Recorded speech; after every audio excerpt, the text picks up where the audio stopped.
7. That's the number of countries in Africa where people woke up one day to find that their president was ousted and that their military had taken over. And that's just since 2020. Mali, Chad, Guinea, Sudan, Burkina Faso, Niger, and Gabon. Since most of the coups are in former French colonies, France has had the biggest wake-up call of all Western powers. But the wheels are turning in Washington as well, especially since Russia and China are also big players in the region. So what do the changes across the continent mean for the people in Africa and for relations between Africa and the West? What note should Washington be taking? Today we're talking with Arikana Coups, the former ambassador of the African Union to the United States.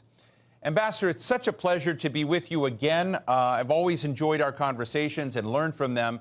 And I just want to ask you, in the West, when you look at these countries, Mali, Chad, Guinea, Sudan, Burkina Faso, Gabon, Niger, the West looks at this like maybe there's a problem going on here. How do you look at it?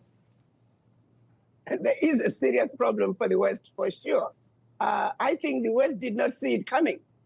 However, it was very naive of the Western nations to think that the exploitation of Africa was going to continue unabated forever. The West is definitely, if I may use a four-letter word, not so kind, they may be pissing in their pants, because what's happening in Africa is indeed a revolution, and a revolution that's way past due. So you see it as a revolution, but what kind of revolution is it, in the sense that do you think this is throwing off repression from France, from the United States, from other nations? What kind of revolution do you see is underway? Well, I like to think, if I were to use the biblical terms, this is a revelation among Black people. They're waking up and realizing that what has been happening is wrong, is wrong, is wrong, and change must come. And for true change to come, it must be brought by the people. What you are seeing is an African electorate that is now awoken, that is informed. They understand the real issues. In the past, Africans have been misinformed, misled, and given false information, and being thrown a shiny object and being told only the African heads of states are the problem. But now they understand the invisible hand and the role that the invisible hand is playing to make sure that Africa remains where they want Africa to be. The African heads of states, particularly those heads of states of the former French colonies, majority of them were just puppets put in place to continue the same French legacy, which basically boxed them in, where it said you have no control of your military, you have no control of your natural resources, you have no control of your finances, and if you continue from those three areas, you are free to rule your country any which way you want. What power does that president have? And in the past, any president that has tried to buck the system and do something about taking control of the financial resources, and I'm talking about African countries depositing their bank reserves with France. I'm talking about African countries giving up their natural resources, no value addition, France having first right of refusal for all the natural resources discovered yet to be discovered. France companies having first right of refusal for all contracts, large, small, private, public. France having military presence in those countries, and France having the ability to invade them in the event that they feel their interests are being violated. France making sure that those countries can only be trained by France, the military can only be trained by France. The military equipment can only be bought from France. Come on now. Our people didn't understand all this. So we can change African heads of states in those former French colonies like we change clothes. If those fundamentals are not addressed, nothing is going to change. The Africans now understand where the real problem is. The real problem, like I've always said, the biggest risk to peace and security in Africa is France. Let's make no mistake about that. We have other former colonizers. Yes, they still have a stronghold in Africa through their multinational companies that continue to siphon billions out of Africa every year. We are aware of that. But the biggest problem when it comes to former French colonies is France. Its roots are so entrenched in those countries, and now France is trying to expand into other nations. Until we address those agreements African countries were forced to sign, nothing, and I mean nothing we do, is going to bring us the true economic liberation, which is what Africa needs, which is what Africa was denied when African countries were being given their independence. We are now dealing with an African electorate that understand what is really going on in Africa. Well, let me ask you, Ambassador, let's take Niger for a moment. President Mohamed Bazoum is a popular president in the West. You know, the IMF liked him, the World Bank liked him, the United States liked him, France seemed to like him. I would like our listeners to understand the gap in the popularity of someone like President Bazoum and performance, and what is going on that makes that revolution, that coup as we see it in Niger, a different story than we're seeing.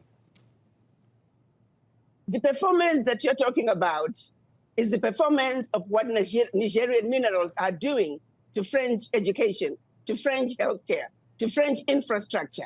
You tell me, why is it that 95% of Nigerian uranium is powering over 30% of France, while over 70% of Nigerians have no electricity? How is that okay?